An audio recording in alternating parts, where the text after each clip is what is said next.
Hello friends, स्वागत है fast IAS academy के ऑनलाइन यूट्यूब प्लेटफॉर्म पर। मैं प्रसून बाबा आपके लिए लेकर आया हूँ पेपर 3 पार्ट बी यूनिट 3। इसके पहले हमने छह लेक्चरों में इस यूनिट का कुछ पार्ट देखा था। हमारा अंतिम टॉपिक था प्राकृतिक चिकित्सा और धूप सेवन या सनबाथ। अब आज हम आगे देखेंगे योग मुद्राएं।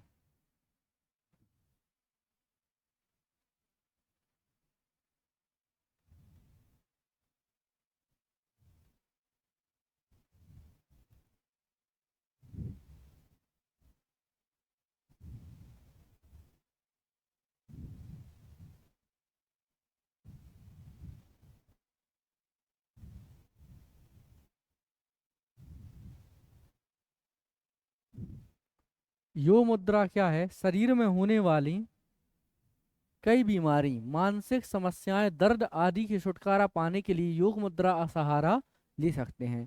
ये हमारा टॉपिक ही है, भिन्न प्रकार की बीमारियां एवं स्वास्थ्य और उससे निपटने के प्राकृतिक तरीके। उसमें हमारा क्या है टॉपिक? योग मुद्रा। योग मुद्रा क्या है? शरीर में भिन्न प्रकार के विकार विकार उत्पन्न हो जाते हैं, या शरीर के भिन्न अंगों में जब विकृति उत्पन्न हो जाती है, या हमारे शरीर की रोग प्रतिरोधक क्षमता कम हो जाती है, तो उससे निपटने के लिए हमारे योग शास्त्र में भिन्न प्रकार की मुद्राओं का सहारा लिया जाता है। इन्हें क्या कहा जाता है? योग मुद्राएं कहा जाता है। वैसे कई ग्रंथों में 399 प्रकार की योग मुद्राएं बताई जाती हैं, लेकिन जिसमें क्या है 108 मुद्राएं कैसी हैं आपकी? तांत्रिक मुद्राएं हैं, जिनमें से हम कितनी मुद्राओं का अध्ययन करेंगे? केवल 7 मुद्राओं का अध्ययन करेंगे। देखो, आपकी 399 प्रकार की योग मुद्राएं हैं, 108 प्रकार की आपकी तांत्रिक मुद्राएं हैं, लेकिन इनमें से अपन पूरी मुद्राओं का ना अध्ययन करना उचित रहेगा, ना कि यह संभव है। हम केवल जो 7 प्रकार की मुद्राएं रहती हैं उनका अध्ययन करेंगे। सबसे पहले है आपकी योगासन मुद्रा। योग के अभ्यासकों में मुद्रा विज्ञान अत्यंत महत्वपूर्ण है। कुछ योग विशेषज्ञ मुद्रा को हस्त योगा भी कहते हैं। मानसिक और शारीरिक स्वास्थ्य के लिए भिन्न योगासन और प्राणायाम के साथ इन मुद्राओं का अभ्यास करना भी जरूरी है। योग मुद्रा का लाभ अभ्यास करने से शारीरिक, मानसिक और बौद्धिक लाभ प्राप्त होता है। सबसे पहले अपन ने कौन सी मुद्रा देखी है? योगासन मुद्रा। इस मुद्रा को क्या कहा जाता है? हस्त योगा भी कहा जाता है। कभी आया कि हस्त योगा क्या है? योग विशेषज्ञों द्वारा मुद्रा को क्या कहा जाता है? आपका हस्त योगा कहा जाता है। जब हम प्राणायाम करते हैं, व्यायाम करते हैं, उस समय हमें मुद्राएं भी अगर हम साथ में करते हैं तो हमारा शारीरिक मानसिक स्वास्थ्य कैसा रहता है? ठीक रहता है। क्लियर है? इसके बाद आ जाए, हमारे शरीर में पांच, जो हमने देखा था हमारा शरीर किन से मिलकर बना है? 5 महाभूतों से मिलकर बना है। क्लियर?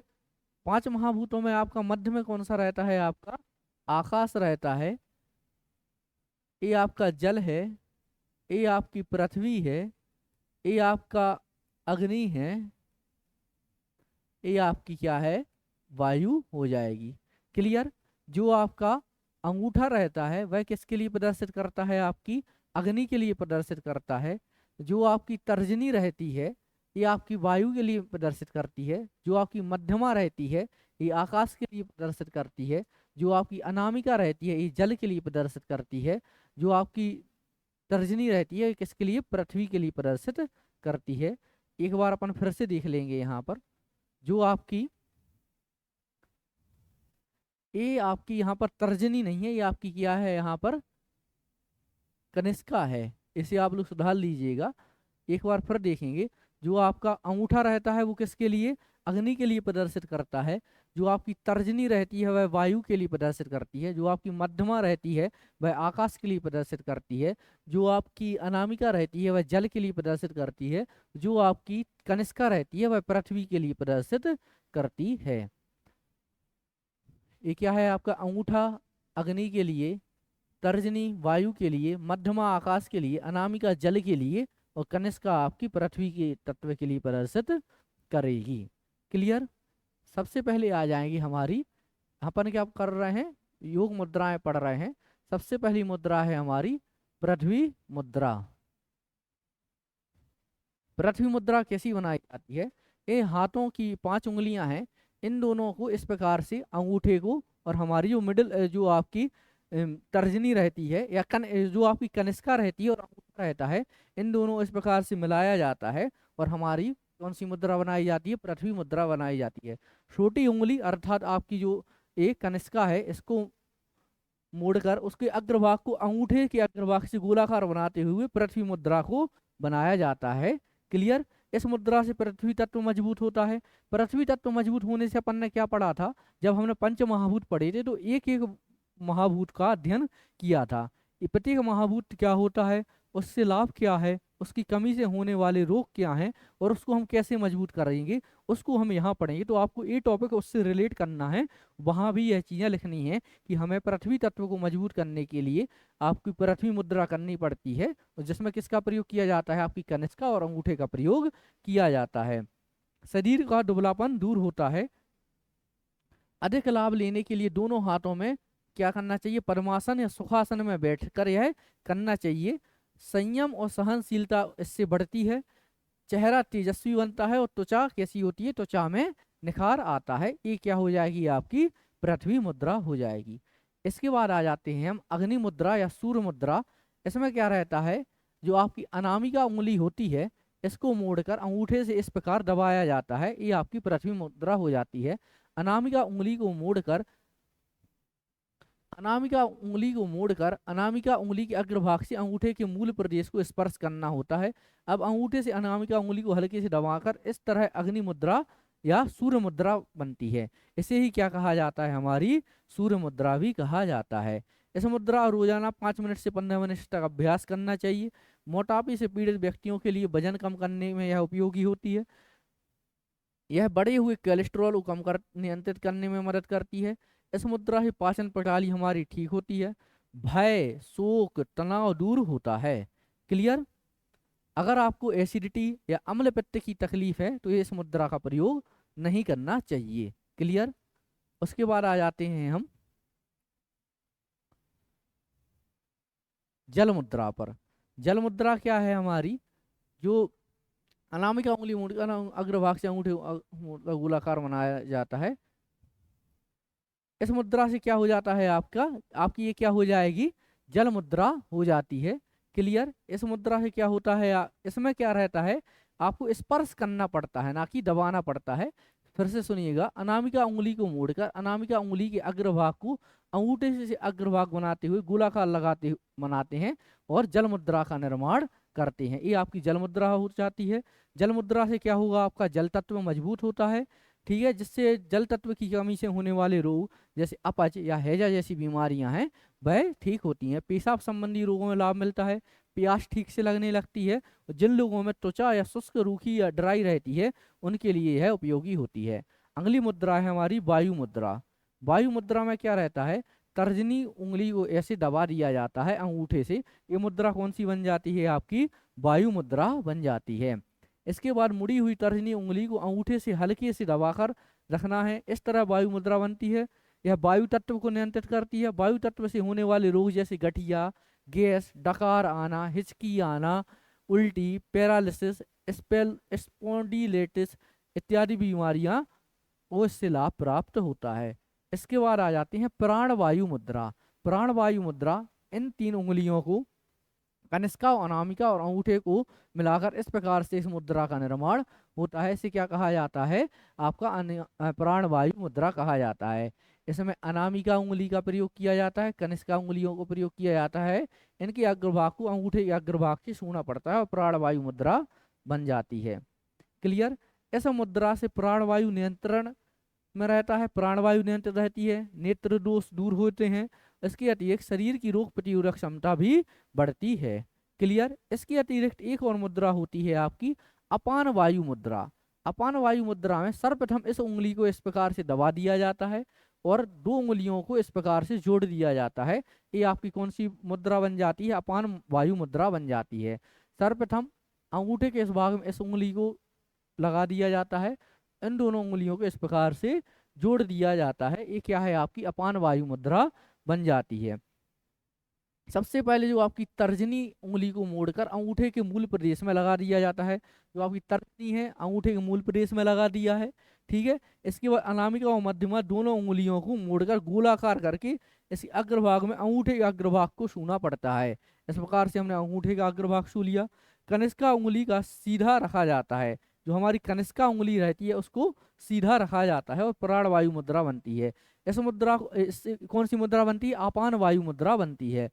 अपान वायु नियंत्रित होती है। अपान वायु से होने वाले रोग जैसे हृदय रोग, बवासीर, कब्ज आदि इत्यादि बीमारियों से इससे लाभ प्राप्त होता है। उसके बाद आ जाते हैं शून्य मुद्रा। इसमें मध्यमा उंगली को इस प्रकार से अंगूठे से दबाया जाता है और शून्य मुद्रा का निर्माण हो जाता है। इसके अंगूठे मध्यमा तर्जनी को हल्के से दबाना पड़ता है, अन्य उंगलियों को सीधा रखना पड़ता है। इस तरह शून्य मुद्रा बनती है। इस मुद्रा से क्या होता है, जब हम मध्यमा उंगली को दबा रहे हैं तो मध्यमा उंगली किसके लिए प्रयोग की जाती थी? आपकी आकाश तत्व के लिए प्रयोग की जाती थी। तो इससे क्या रहेगा आपका, या मध्यमा उंगली में इससे किस तत्व को मजबूती मिलती है? आकाश तत्व को मजबूती मिलती है। तो इस मुद्रा के द्वारा आपका आकाश तत्व नियंत्रण में रहता है। यह मुद्रा कान में दर्द और बहरेपन में उपयोगी होती है। क्लियर। उसके बाद प्राचीन समय से योगी मनुष्य ध्यान और समाधि की अवस्था को प्राप्त करने के लिए, कुंडली जागृत करने के लिए योग जप का प्रयोग करता रहा है। इसके साथ योग मुद्रा का भी अभ्यास करता आ रहा है। सामान्य व्यक्ति भी अपने शरीर और मन को स्वस्थ रखने के लिए इन क्रियाओं नियमित अभ्यास करते हैं। ये क्या हो जाती हैं? आपकी भिन्न प्रकार की योग मुद्राएं यहाँ पर कंप्लीट हो जाती हैं। क्लियर है आपके लिए? अपन एक बार फिर से देखते हैं योग मुद्राएं क्या हैं। शरीर को भिन्न प्रकार की बीमारियों से स्वस्थ रखने के लिए योग शास्त्र में लगभग 399 प्रकार की मुद्राएं बताई गई हैं। 399 प्रकार की मुद्राओं में 108 प्रकार की मुद्राएं कौन सी होती हैं? आपकी तांत्रिक मुद्राएं हैं। और बाकी आपकी शेष मुद्राएं कौन सी हैं? आपकी अतांत्रिक मुद्राएं रहती हैं। क्लियर है आपके लिए? जिसमें से हम केवल कितनी मुद्राओं का अध्ययन करेंगे? 7 मुद्राओं का अध्ययन करेंगे। 7 मुद्राओं में अपन ने सबसे पहले कौन सी देखी है?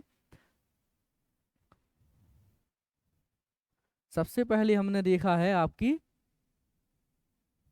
एक कौन सा तत्व कौन सी उंगली में पाया जाएगा? आपका जो अंगूठे में कौन सा तत्व पाया जाएगा? हमने देखा है अग्नि तत्व पाया जाएगा। उसके बाद तर्जनी में कौन सा तत्व पाया जाएगा? आपका वायु तत्व पाया जाएगा। और मिडिल फिंगर में आपका आकाश तत्व, और रिंग फिंगर में आपका जल तत्व, और लिटिल फिंगर में आपका पृथ्वी तत्व पाया जाएगा। इसके बाद देखा हमने पृथ्वी मुद्रा। तो पृथ्वी मुद्रा का निर्माण कैसे होता है? इस प्रकार से पृथ्वी मुद्रा का निर्माण हो जाएगा। उसके बाद अपन ने देखा है दूसरी पृथ्वी मुद्रा है, पृथ्वी तत्व मजबूत होता है और इसमें संयम और सहनशीलता बढ़ती है। अग्नि मुद्रा या सूर्य मुद्रा ये किस प्रकार से बनती है? ये अग्नि मुद्रा या सूर्य मुद्रा होती है। क्लियर। जल मुद्रा कैसी रहती है? इस प्रकार से जल मुद्रा बनती है, इससे जल तत्व मजबूत होता है। वायु मुद्रा कैसी होती है? आपकी जो एक मुद्रा होती है आपकी वायु मुद्रा होती है। उसके बाद आपकी प्राण वायु मुद्रा क्या हो जाएगी? ये आपकी प्राण वायु मुद्रा हो जाती है। ये क्या हो जाती है? आपकी अपान वायु मुद्रा हो जाएगी। उसके बाद आपकी शून्य मुद्रा क्या हो जाएगी? ये आपकी क्या हो जाती है? शून्य मुद्रा हो जाती है। हाँ, ये आपकी क्या है? शून्य मुद्रा हो जाती है। क्लियर। इसके बाद हमारा अगला टॉपिक रहेगा शोभा ऋग्वा, जो हमारे सिलेबस में दिया है शोभा ऋग्वा या ऋग्पा। शोभा ऋग्पा की उत्पत्ति और जन्म स्थान। शोभा ऋग्पा जिसे आमतौर पर आमची चिकित्सा प्रणाली के रूप में भी जाना जाता है, दुनिया की सबसे पुरानी जीवित और अच्छी तरह से प्रलेखित चिकित्सा परंपरा में से यह एक है। यह तिब्बत, मैग्नोलिया, भूटान, चीन के कुछ हिस्सों में, नेपाल, भारत के हिमालयी क्षेत्रों, पूर्व सोवियत संघ के कुछ हिस्सों में आदि में लोकप्रिय अभ्यास माना जाता है। इस चिकित्सा परंपरा की उत्पत्ति के बारे में भिन्न विचारधाराएं हैं। कुछ विद्वानों का मानना है कि इसकी उत्पत्ति कहाँ हुई है? भारत में हुई है। कुछ का कहना है कि इसकी उत्पत्ति चीन या तिब्बत के भाग में हुई है। ठीक है। शोभा ऋग्पा का अधिकांश सिद्धांत किसके समीप माना जाता है या किसके समान माना जाता है? आपके आयुर्वेद के समान माना जाता है। तो अपन ने क्या देखा है शोभा ऋग्पा में? सबसे पहले शोभा ऋग्पा क्या है भाई? आमतौर पर आमची चिकित्सा प्रणाली के रूप में जाना जाता है। ये आपको नाम याद जरूर रखना कि इसे किस रूप में जाना जाता है? आपका आमची चिकित्सा प्रणाली के रूप में जाना जाता है। इसकी उत्पत्ति कई लोग भारत में मानते हैं, कई लोग इसे चीन एवं तिब्बत में उत्पत्ति मानते हैं। और इसके जो अधिकांश सिद्धांत है वह किसके समीप माने जाते हैं, आपकी आयुर्वेद के समीप माने जाते हैं। क्लियर।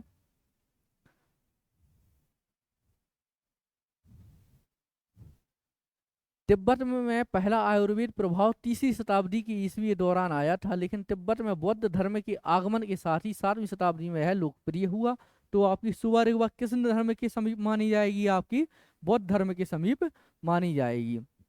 इसके बाद बौद्ध धर्म और अन्य भारतीय कला विज्ञान के साथ साथ भारतीय चिकित्सा साहित्य के निर्यात में प्रवृत्ति 19वीं शताब्दी की शुरुआत तक जारी रही। मीन्स यह बौद्ध काल से इसकी उत्पत्ति मानी जाती है, जो आपकी 19वीं शताब्दी तक यह जारी रहा है।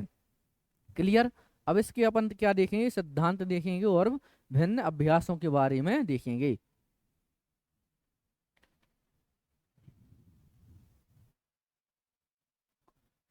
तो सुबह रिगपा का सबसे पहला अपना सिद्धांत क्या है, आपका जंगवा नगा। जंगवा नगा क्या होता है, जैसे संस्कृत में जो हम पंच महाभूत पढ़ते हैं उसे ही सुबह रिगवा में या तिब्बत भाषा में क्या कहा जाता है, या बौद्ध धर्म में से क्या कहा गया है, आपका जंगवा नगा कहा गया है। जो आपका नगेपा सम है वह क्या होते हैं, त्रिदोष होते हैं। जो हमने 3 दोष पढ़े थे, वात पित्त और कफ, वो क्या है इसमें नगेपा कहा गया है। और जंगवा नगा क्या है, आपका पंच महाभूतों के लिए कहा गया है। ब्रह्मांड के सभी जीवित प्राणियों और निर्जीव वस्तुओं के शरीर जंगवा नगा से बने हैं, अर्थात पंच महाभूतों से बने हैं, अपन को मालूम ही है। अर्थात सा चू मी फेफड़े और नाम खा पृथ्वी जल अग्नि वायु आकाश आदि क्या है, आपके पंच महाभूत हैं, सबको मालूम है। केवल आपको इसमें क्या याद रखना है कि जो पंच महाभूत है उसे क्या कहा गया है, जंगवा नगा कहा गया है। जो त्रिदोष है उन्हें क्या कहा गया है, नगेपा सम कहा गया है। क्लियर। हमारा शरीर जंगवा नगा से इन 5 ब्रह्मांडीय भौतिक तत्वों से बना है। किन 5 ब्रह्मांडीय भौतिक तत्वों से बना है। जब हमारे शरीर में इन तत्वों का अनुपात असंतुलित हो जाता है तो विकार उत्पन्न हो जाते हैं। विकारों के इलाज के लिए उपयोग की जाने वाली दवा और आहार भी इन्हीं 5 महाभूतों से बने होते हैं। क्लियर। कि इन विकारों का इलाज किस प्रकार से किया जाता है, तो विकारों इलाज के लिए उपयोग की जाने वाली दवा और आहार इन किससे मिलकर बने होते हैं, इन पंच महाभूतों से ही मिलकर बने होते हैं। शरीर में ये तत्व नगेपा सम अर्थात त्रिदोष या त्राइडोसा लुई सुंगडुन संस्कृत में से क्या कहा गया है, सप्त धातु कहा गया है। द्रिमासुम इसे क्या कहा गया है, त्रिमल कहा गया है, के रूप में मौजूद होते हैं। शरीर में ये 5 तत्व किस रूप में मौजूद होते हैं, पंच महातत्व के त्रिदोष के रूप में या नगेपा सम के रूप में प्रयोग होते हैं। लुस सुंग डुंग अर्थात आपके सप्त धातु के रूप में होते हैं। द्रिमासुम अर्थात त्रिदोष के रूप में होते हैं। औषधियां आहार पेय पदार्थों में बे रोडक अर्थात शास्त्र सस नुस्पा वीर्य योतन संस्कृत में गुना और झूठ जेह संस्कृत में से क्या कहें, विपाका के रूप में मौजूद होते हैं। औषधियां आहार और पेय पदार्थ में किस रूप में मौजूद होते हैं, रोडग नुस्पा योतन जूढ़े के रूप में यह होते हैं। यह इस सिद्धांत के संदर्भ में है कि एक चिकित्सा 5 तत्वों की समानता और असमानता, संस्कृत में इसे क्या कहेंगे, सामान्य या विशेषा, ठीक है, के सिद्धांत का उपयोग करके एक मरीज के में अपने ज्ञान कौशल अनुभव का उपयोग करके करेगा। इसमें मूल रूप से रहता है जिस तत्व की कमी रहेगी उस तत्व से बनी औषधियों का प्रयोग हमारे शरीर में किया जाएगा और वह हमारे शरीर में संतुलित स्थापित करेगा। सुबह रिगपाई मूल सिद्धांत 5 बिंदुओं के संदर्भ में समझे जा सकते हैं। इसका पहला क्या है, उपचार के स्थान के रूप में रोगग्रस्त शरीर। उपचार अपन को कहाँ करना है, जहां हमारा शरीर रोगग्रस्त है वहां उसका उपचार करना है। दूसरा क्या है, एंटीडोट यानी उपचार। दूसरा है अपन को एंटीडोट प्रणाली का प्रयोग करना है। तीसरा है विषहर औषधियों का उपचार की विधि। चौथा हो जाएगा औषधि जो रोग ठीक करने में प्रयोग करती हैं। मटेरिया मेडिक का फार्मेसी और फार्माकोलॉजी का प्रयोग करना है। ये आपके 5 हैं, फिर से देख लीजिएगा, इंपोर्टेंट है, आपके सीधे मेंस में आ सकते हैं। ये अपन इसके आधार, इसके उपचार के सिद्धांत के प्रमुख आधार बताइए। पहला है आपका उपचार के स्थान पर रोगग्रस्त शरीर होना चाहिए। एंटीडेंट प्रणाली का प्रयोग किया जाना चाहिए या एंटीडोट प्रणाली का प्रयोग किया जाना चाहिए।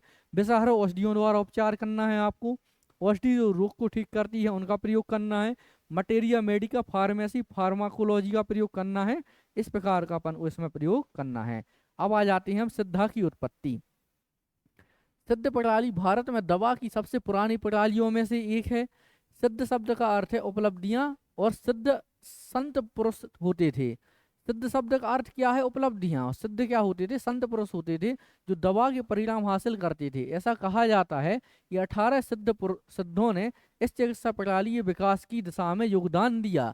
सिद्ध साहित्य, आपने यदि 2022 का मेंस दिया हो तो आपके हिस्ट्री में आपका एक 3 मार्कर आया था सिद्ध साहित्य, तो वो यहाँ से लिया गया था। सिद्ध साहित्य तमिल भाषा में लिखा गया है और यह भारत के तमिल भारत भाषी हिस्से में तथा विदेश में बड़े पैमाने में प्रचलित है। सिद्ध प्रणाली काफी हद तक प्राकृतिक में चिकित्सा में विश्वास रखती हैं। तो आपको ये याद रखना है कि जो आपकी सिद्धा प्रणाली है यह भी आपकी प्राकृतिक चिकित्सा का यह एक भाग है। ठीक है, और इसकी जानकारी हमें कहाँ से मिलती है? सिद्ध साहित्य से मिलती है। इतिहास क्या है? परंपरा के अनुसार सिद्ध चिकित्सा प्रणाली मूल सिरे के से महान, इसके जनक किसे कहा जाता है? अगस्त्य ऋषि को कहा जाता है। और इसको प्रणाली को विकसित करने का श्रेय भी किसे दिया जाएगा? आपके अगस्त्य ऋषि को दिया जाएगा। उनका कुछ काम अभी भी दवा और शल्य क्रिया की मानक पुस्तकों का हिस्सा है और सिद्ध चिकित्सकों द्वारा दैनिक उपयोग में लाया जाता है। क्लियर? ये आपका हो जाएगा सिद्धों का इतिहास का। अपन को इंटरव्यू में लिखना कभी आ जाए तो अपन लिख सकते हैं। उसके बाद आ जाएगी सिद्ध की मूल अवधारणाएं। इस प्रणाली ये सिद्धांत और नियम बुनियादी और व्यवहारिक दोनों में रसायन विज्ञान की विशेषज्ञता के साथ साथ आयुर्वेद के करीबी माने जाते हैं। तो आपको कभी भी जब इसकी मूल अवधारणा आ जाए तो 2 चीजें लिखना है। एक तो है ये क्या है? आपके आयुर्वेद के निकट माना जाता है। दूसरा क्या है? रसायन विज्ञान का इसमें प्रयोग किया जाता है। क्लियर? इस प्रणाली के अनुसार मानव शरीर ब्रह्मांड की प्रतिकृति है। जो मानव शरीर है वह ब्रह्मांड की प्रतिकृति है, क्योंकि ब्रह्मांड हमारे 5 महाभूतों से मिलकर बना है और हमारा मानव शरीर भी 5 महाभूतों से मिलकर बना हुआ होता है। उसी तरह भोजन दवाएं भी जो हम मूल रूप से परे होते हैं वह भी क्या होते? देखो, ब्रह्मांड है, ब्रह्मांड से ही मानव शरीर बना है और इस ब्रह्मांड में जो तत्व हैं उन्हीं तत्वों का प्रयोग करके हम औषधियों का निर्माण कर रहे हैं। अर्थात जो औषधियां हैं वह भी ब्रह्मांड से बनी हुई हैं, अर्थात 5 महाभूतों से मिलकर बनी हुई हैं। अर्थात जब हमारे शरीर में विकृति उत्पन्न हो जाएगी तो उन औषधियों के द्वारा उसका इलाज किया जा सकता है। आयुर्वेद की तरह इस प्रणाली का भी मानना है कि मानव शरीर सहित ब्रह्मांड सभी वस्तुएं 5 महाभूतों और पृथ्वी जल अग्नि वायु आकाश से मिलकर बने होते हैं। जो मानव शरीर लेता है, जिन दवाओं का उपयोग करता है, वे सभी इन 5 महाभूतों से मिलकर बने होते हैं। दवाओं में मौजूद तत्वों का अनुपात बदलता है और उनकी प्रमुखता और अन्यथा कुछ क्रियाओं चिकित्सीय परिणाम के लिए जिम्मेदार होती हैं। क्लियर? आयुर्वेद की तरह सिद्ध प्रणाली में मानव शरीर को 3 देह द्रवों, जो हमारे 3 गुण होते हैं, सत्व गुण, रजस गुण और तमस गुण, उनसे मिलकर उनसे 7 बुनियादी धातुएं जो हमने पढ़ी थी, रस, रक्त, अस्थि, मज्जा, मांस और शुक्राणु, मल, मूत्र, पसीना, ये आपकी 7 बुनियादी धातुएं हो गई। ऊतक हो गए हैं जो। इसके अलावा हमारा मल, मूत्र, पसीना जो हमारा मल है, मल में हम कितने पढ़े थे? 2 प्रकार के मल पढ़े थे।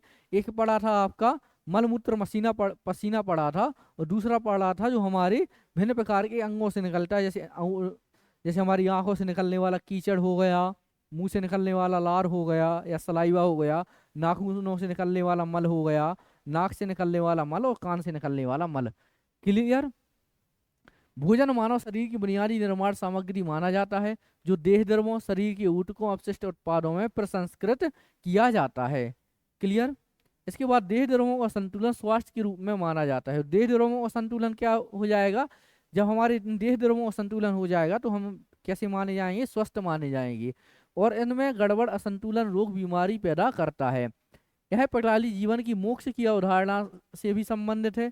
इस प्रणाली पर विश्वास रखने वाले मानते हैं कि इस अवस्था की प्राप्ति दवाओं और ध्यान द्वारा संभव है। क्लियर? ये क्या हो जाएगी? आपकी सिद्धा की प्रमुख विशेषताएं या उसकी प्रमुख सिद्धांत। अब इसमें क्या है? अपन एक पढ़ेंगे औषध विवरणिका। ये आपका 7 मार्कर में भी आ सकता है, 2 मार्कर में भी आ सकता है। औसत विवरणिका क्या है?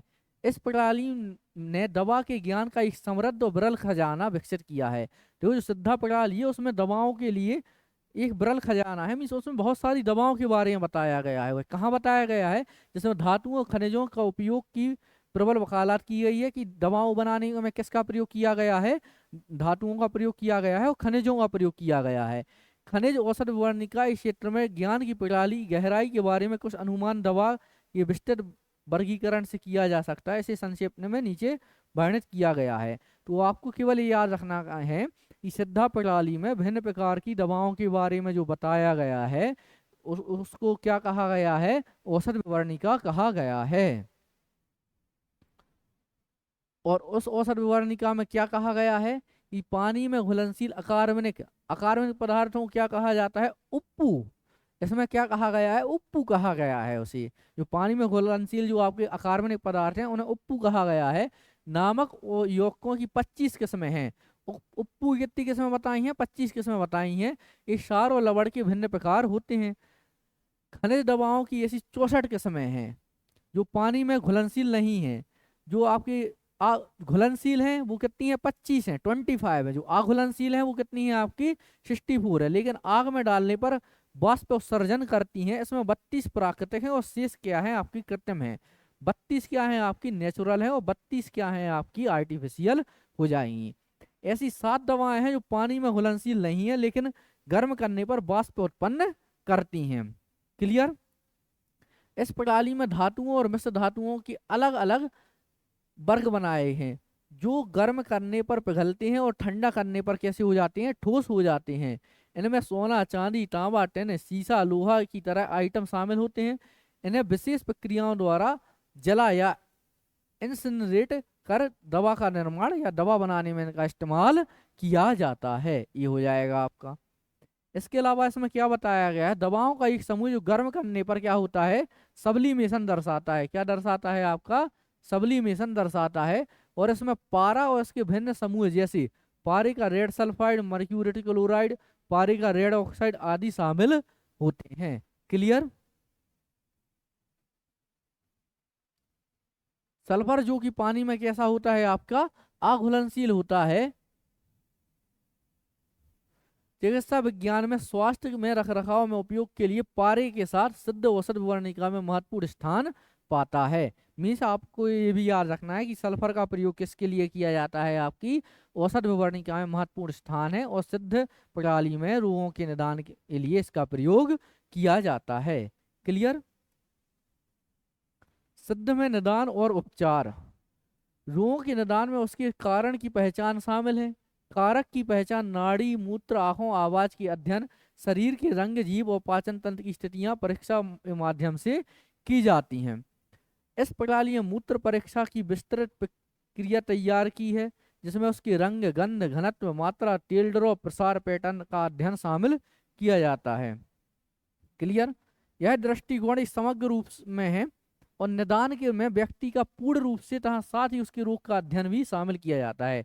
यह न केवल व्यक्ति के रोग का निदान करता है बल्कि व्यक्ति के समस्त शरीर का अध्ययन भी इसमें शामिल होता है। चिकित्सा की सिद्ध प्रणाली इस बात पर जोर देती है कि चिकित्सा उपचार न केवल रोग के लिए उन्मुख हो बल्कि वह रोगी, पर्यावरण, मौसम की स्थिति, उम्र, लिंग, जाति, आत्म, मानसिक फ्रेम, निवास स्थान, आहार, भूख, शारीरिक स्थिति, शारीरिक गठन आदि को भी ध्यान में रखकर इसका विकास किया गया है या सिद्ध प्रणाली को विकसित किया गया है।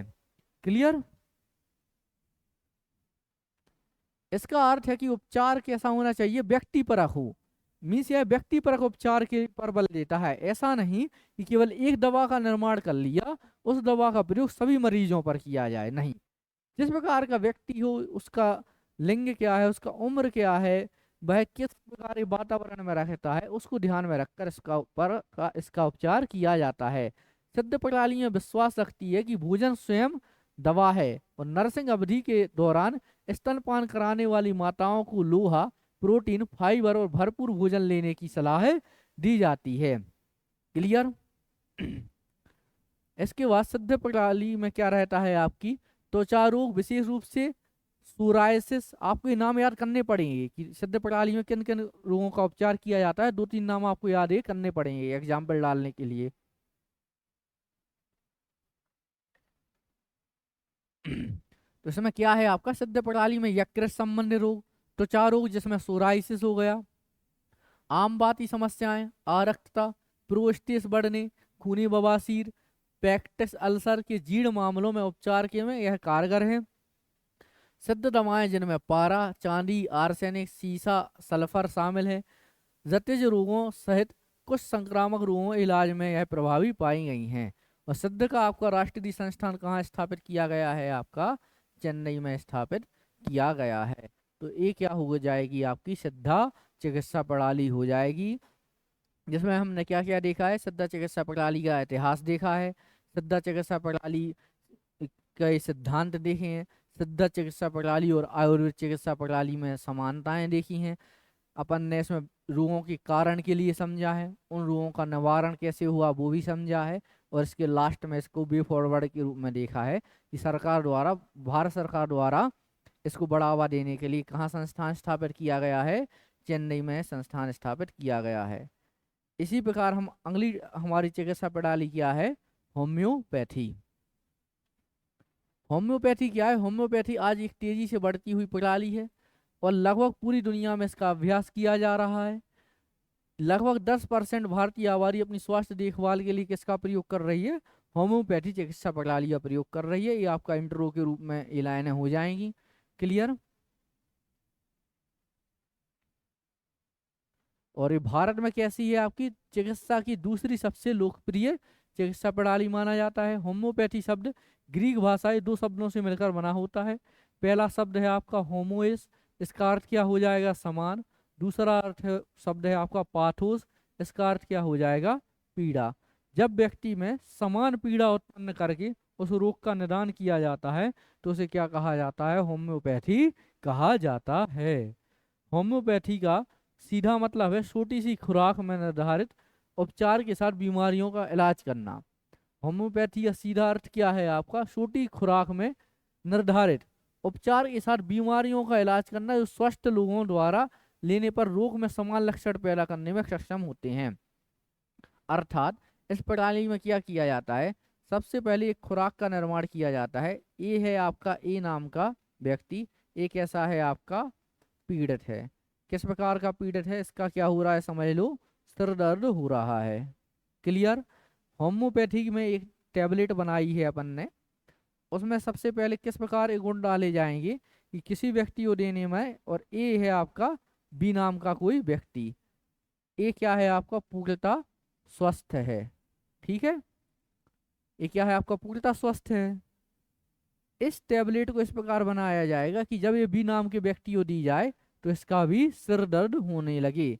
इसी को क्या कहा जाता है, सिमिलिया सिमिलियस क्वारेंटूर या समरूपता का सिद्धांत। अर्थात व्यक्ति में उसी प्रकार के लक्षण उत्पन्न हो जाएं जो रोगी व्यक्ति में है। जिस दवा, तो अपन ने जिस दवा के द्वारा इसमें इस लक्षण का उत्पन्न हुए हैं उसी दवा का प्रयोग उस रोग के निदान में किया जाएगा। ये है आपका होम्योपैथी की मूल अवधारणा। अब आपको ये समझ में आ जाएगा, होम्योपैथी का सीधा सा मतलब है छोटी खुराक में निर्धारित उपचार के साथ बीमारियों का इलाज करना, जो स्वस्थ लोगों द्वारा लेने पर रोग के समान लक्षण पैदा करने में यह सक्षम होते हैं। उपचार के प्राकृतिक नियम पर आधारित है, जिसे क्या कहा जाता है, सिमलिया सिमली बस को क्यूरंटूर कहा जाता है, जिसका अर्थ है पसंद को पसंद से ठीक किया जा सकता है। 19वीं शताब्दी के शुरुआत में से सैमुअल हैनीमैन के द्वारा वैज्ञानिक आधार दिया गया था। तो अर्थात इसके जनक किया किसे कहा जाता है, सैमुअल हैनीमैन को इसका जनक कहा जाता है। होम्योपैथिक उपचार, होम्योपैथिक उपचार में क्या हो जाएगा, सबसे पहले रेमेडी। रेमेडी क्या है, होम्योपैथी में एक तकनीकी शब्द है जो ऐसे पदार्थ में संदर्भित करता है कि विशेष प्रक्रिया के साथ तैयार किया गया है और रोगी के लिए उपयोग, रोगी को उपयोग के लिए है या रोगी के उपयोग के लिए है। तो रेमेडी क्या है, अपन क्या देख रहे हैं होम्योपैथिक उपचार, तो रेमेडी क्या है, एक प्रकार की तकनीक की शब्द है। इस तकनीकी शब्द का प्रयोग किस लिए किया जाता है, ऐसे पदार्थ को संदर्भित करता है, या यह रेमेडी उस पदार्थ को बताता है जिसका प्रयोग किसके लिए किया जाता है, रोग के उपचार के लिए किया जाता है। जिसका अर्थ है एक दवा या एक चिकित्सा जो बीमारियों ठीक करती है या दर्द से राहत देती है। क्लियर। होम्योपैथिक चिकित्सक उपचार निर्धारित करते समय दो प्रकार के संदर्भों पर भरोसा करते हैं। पहला मटेरिया मेडिका, दूसरा है रिपर्टरीज। ठीक है। होम्योपैथिक मटेरिया मेडिका दवा चित्रों का एक संग्रह है। ये आपके 2 मार्कर में आ सकते हैं कि मटेरिया मेडिका क्या है। तो यह क्या है, दवा चित्रों का संग्रह है। किस दवा चित्रों का संग्रह है? होम्योपैथिक दवा चित्रों का एक संग्रह है जो उपचार द्वारा वर्णानुक्रम में व्यवस्थित हैं, जो व्यक्तिगत उपचार से जुड़े लक्षण पैटर्न का वर्णन करता है। क्लियर। ये क्या हो जाएगा आपका मटेरिया मेडिका। दूसरा होम्योपैथिक रिपर्टरीज क्या है? रिपर्टरीज रोग लक्षणों का एक सूचकांक है जो विशिष्ट लक्षणों से जुड़े उपचार को सूचीबद्ध करता है। रिपर्टरीज क्या हो जाता है, आप एक प्रकार का सूचकांक हो जाता है। होम्योपैथी अपने उपचार में कई पशु पौधों, खनिज और सिंथेटिक पदार्थों का उपयोग किया जाता है, या इसकी दवाओं निर्माण में विभिन्न प्रकार के जीवों, पशुओं या पौधों या सिंथेटिक का प्रयोग किया जाएगा। उदाहरण के लिए नेट्रम म्यूरिटिकम, ये क्या है, सोडियम क्लोराइड या टेबल सॉल्ट को इसमें क्या कहा गया है, नेट्रम म्यूरिटिकम कहा गया है। उसके बाद लेकेसिस म्यूटा, इसे बुश मास्टर सांप का जहर भी शामिल होता है। किलकर। ठीक है। ये होम्योपैथिक रोगग्रस्त या रोग संबंधी उत्पादों जैसे कि मल मूत्र और श्वसन स्राव, रक्त और ऊतक से बने नोसोड्रस, ग्रीक नोसोस रोग से नामक उपचार का भी उपयोग करते हैं। स्वस्थ नमूनों से तैयार होम्योपैथिक उपचारों को क्या कहा जाता है, सार्कोडस भी कहा जाता है। क्लियर। इसे क्या कहा जाएगा आपका, सार्कोडस भी कहा जाएगा। ठीक है। इस प्रकार की आपकी ये क्या हो जाएगी, होम्योपैथिक चिकित्सा प्रणाली हो जाएगी। इसमें आपको कंक्लूजन में लिखना हो तो आप ये लिख सकते हो, हैनीमैन ने उन पदार्थों के उपयोग की वकालत की है जो किए जा रहे रोग जैसे लक्षण उत्पन्न करती हैं, जो अपन पहले पढ़ चुके हैं। हैनीमैन का क्या कहना था कि उन्हीं प्रकार के पदार्थों का प्रयोग करना है जो रोगी में, जो स्वस्थ मरीज में रोगी ये समान रोग उत्पन्न कर सकें या लक्षण उत्पन्न कर सकें, उसी का प्रयोग रोग के निवारण के लिए किया जाएगा। और बाद में कंक्लूजन के लिए भारत सरकार द्वारा इसमें अनुसंधान के लिए कोलकाता में राष्ट्रीय होम्योपैथिक संस्थान की स्थापना की गई है। तो आज हमारे ये टॉपिक हुए हैं। आगे हमारा जो अगली क्लास में टॉपिक क्या रहेगा, हमारी यूनानी चिकित्सा प्रणाली रहेगी। इसी प्रकार हम अगले 2 या 3 लेक्चर में ये पूरी यूनिट को ख़त्म करने का प्रयास करेंगे। बने रहिएगा फास्ट IAS एकेडमी के ऑनलाइन यूट्यूब प्लेटफॉर्म के साथ। आपका दिन मंगलमय हो। आप सभी का धन्यवाद।